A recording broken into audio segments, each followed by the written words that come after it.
This is Greg Kelly. Donate now to Toys for Tots, which works year-round. Go to toysfortots.org. Toys for Tots supports children in need throughout the year with programs like the Toys for Tots Literacy Program. Established in 2008, it has provided over 63 million books to disadvantaged children. The Toys for Tots Literacy Program is committed to providing disadvantaged children with direct access to books and educational resources that enhance their ability to read and communicate effectively. Go to toysfortots.org.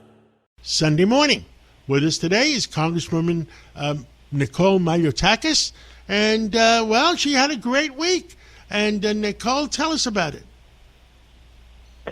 Yeah, look, the Supreme Court did the right thing, and they stopped our maps from being racially gerrymandered, which is unconstitutional according to federal law.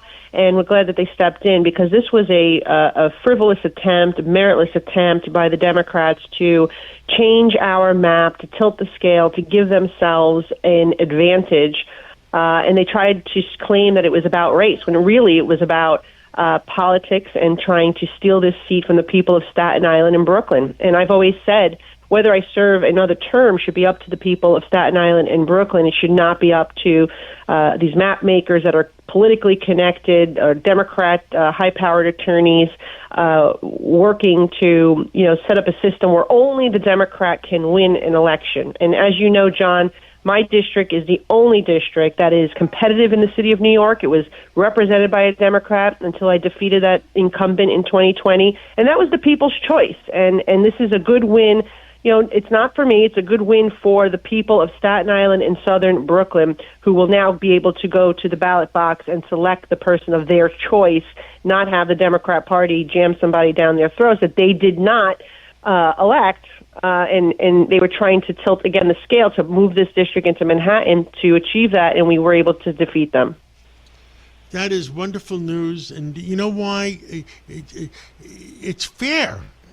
Fair and justice. I mean, I don't understand how some of these lawyers are given a legal degree. It's just, we're so happy for you, Nicole. It's good that New York City has at least one Republican representing it, and thank you so much for everything you do. And this is the third time, John, that we've had to fight them in court to protect this district map. In 2022, they tried to egregiously gerrymander us. We sued back then, and they threw out the entire state map, and it was redrawn by an independent master appointed by the court. In 2024, we had this battle again, and then finally the Democrats chose to not change the map from the independently drawn maps.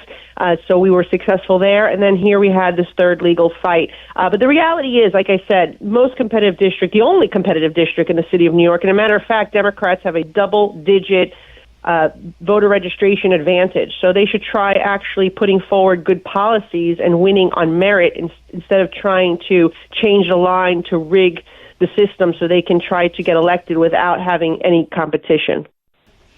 Understood. Now, what else is on your mind on a Sunday morning? Well, obviously, this week there was a court ruling that we were unhappy with, which was the one from the federal court saying that President Trump could not stop congestion pricing.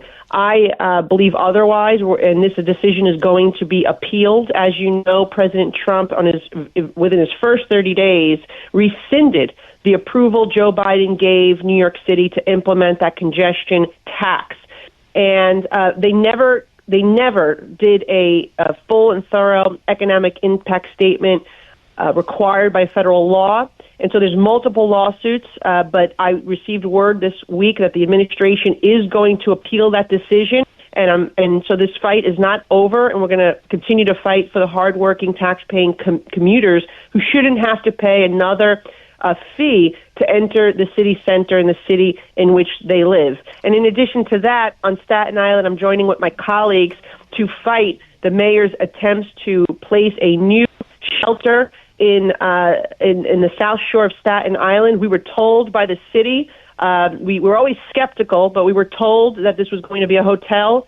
Obviously, this is the reason why we oppose these hotels popping up in our community, because they tell us one thing and then they turn it into a shelter. So they're closing a shelter in Manhattan and then wanting to open a shelter on Staten Island. That makes zero sense. And so we're going to fight this. I'm working with Frank Morano and my other colleagues, Mike Riley, Tanusis, those who represent that area on the South Shore, to push back on the city, because the city did not get community input here. That has to be part of the conversation. In fact, there was a state law that said that they needed to do that. So they're trying to really hurt, again, neighborhoods and communities and the quality of life once again. And that's not a surprise coming from this mayor, who also, by the way, wants to increase property taxes, which is another fight we have. John, you know, on the federal level, we worked very closely with President Trump to deliver SALT relief so New Yorkers could write off their local, state, and property taxes. And here comes the mayor now trying to raise property taxes and take more money from hardworking New Yorkers and making it less affordable to live in New York City. Well, Nicole Malliotakis, thank you so much for everything you do for all of New York City, for Staten Island, for Brooklyn, for Manhattan, because we're suffering with congestion pricing in Manhattan, and the stores are suffering. Let's hope common sense prevails. Yes. Well, thank you, John, for having me on as always, and we appreciate you getting the truth out there. Listen to this podcast now on the Red Apple Podcast Network. Why is the middle class shrinking? Why are people facing an affordability crisis while marginalized individuals called informals grow in numbers? Join me as I travel the world, speaking with people living in invisibility, the leaders working to solve it, and uncovering the hard truths shaping our economy and daily reality. Download all of Red Apple Media's podcasts right now through your favorite podcast platform.